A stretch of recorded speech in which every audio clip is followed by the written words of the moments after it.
Hi, hello there. I'm Miss Fiddly D and I'm going to be teaching you how to play the tin whistle. Before you learn how to play any sort of a tune on the tin whistle, you have to learn how to breathe into the tin whistle to make a sound come out of it. You need to be able to breathe through your nose, down into your diaphragm, and then send the air back up and out through your mouth. Let's practice it. Do you have a nose? Do you have a mouth? Grand. Okay, here we go. We're going to take all the air from out here. We're going to breathe it into our nose. We're going to feel all the air go the whole way down, down, down, down, down, till it gets right down here where in your body is your diaphragm. Pretend your diaphragm is like a big balloon. So you're blowing up a balloon with the air from your nose. Okay.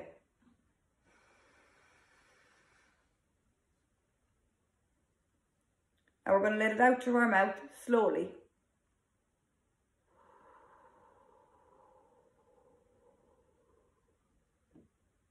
Into the nose.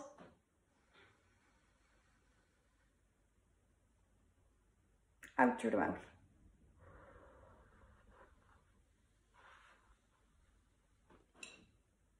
That's how you breathe to play the tin whistle.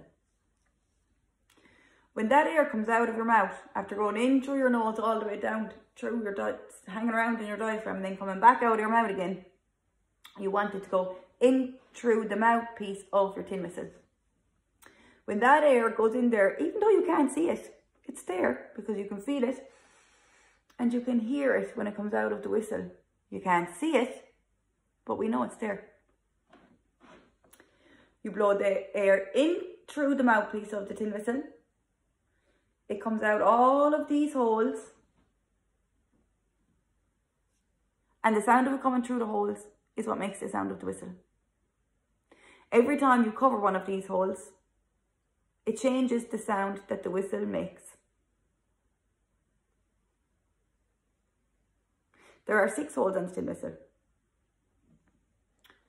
A hen, a doe, a tree, a cara, a cúig, a sé. 1, 2, 3, 4, 5, 6. We'll go French for the laugh. 1, 2, 3, 4, 5, 6. Fire in a bit of German, sure. 1, 2, 3, 4, 5, 6. Italian, no. Spanish. 1, 2, 3, 4, 5, 6. Right, 6 holes on the whistle. So you have to practice the air coming in through your nose, coming down to fill up your diaphragm, and coming back out of your mouth to blow into the whistle. If it's coming out too fast, it's not going to sound nice in the whistle. You need it to be coming out slow and gentle. At some stages you might have to do it a little bit harder, but for your sound to sound really lovely coming out of your tin whistle, you just want it to be slow and gentle. Unless it's Sunday morning and your dad is in bed, then you can play it really, really loud and as fast and hard as you like. Okay, let's practice. We're not even going to put our mouth onto the whistle now yet for a minute. We'll just do our breathing and see if we can get the air into the mouthpiece of the whistle. This takes practice. And don't worry if you don't get it straight away, because the more you practice, the better and better and better you'll get at it.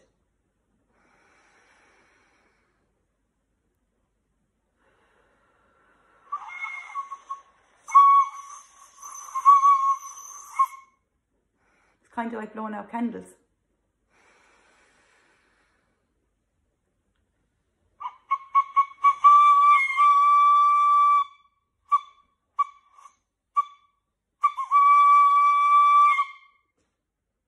The better you get at blowing this tin whistle, the better you'll be at blowing out the birthday candles next year.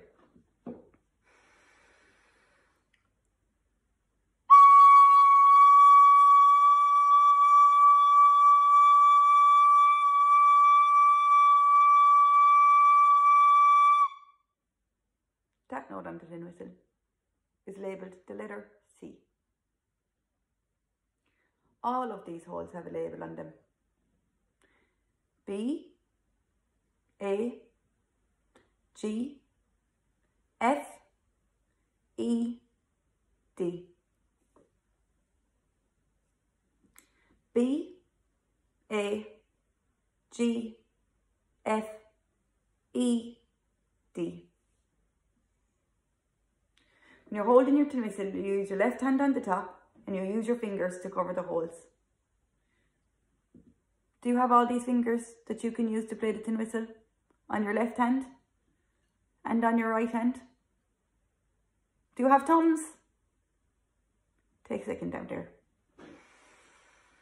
Thank you, God, for my fingers, and thank you, God, for my thumbs. I can do loads of things with these things. But now I'm just going to use them to hold my tin whistle. Left hand on top, right hand on the bottom. 3 fingers, 1, 2, 3. 3 fingers, 1, 2, 3. My 2 thumbs go at the back. And I don't really need the babies for anything.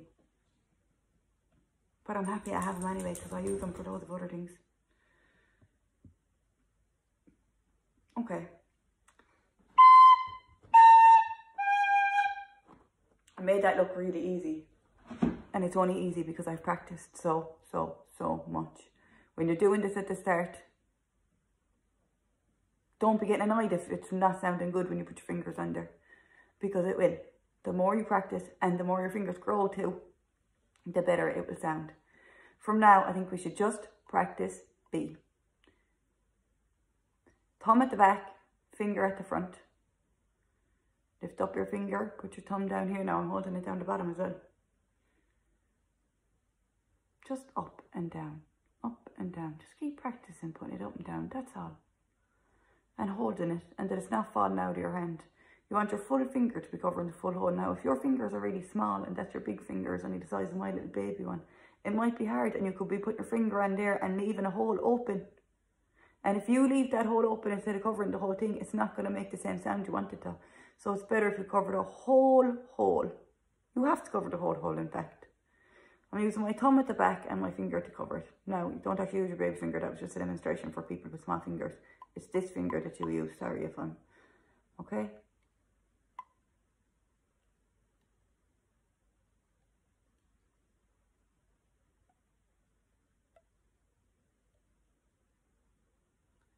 B, A, G, F, E, D.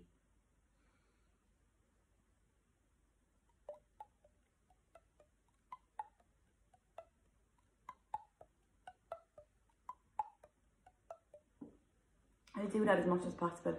Even when you're not playing the tin whistle, if there's someone in bed, again, baby asleep, something like that, and your mama said, you're not allowed to play the tin whistle, it's too loud. There's someone doing something or there's someone talking. You can just practice your fingers. You don't even have to put it into your mouth. I know it's tempting, but you'll practice patience by not doing that. B, A, G, F, E, D. B, A, G, F, E, D. And you can even hear the sound.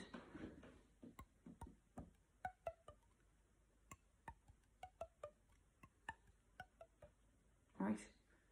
When you know how to play the tin whistle, you can use your mind, your body, and your soul to play the songs that you want.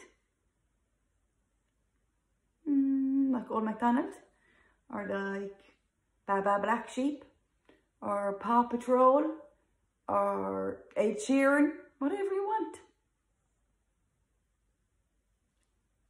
Woohoo! Our first tin whistle lesson!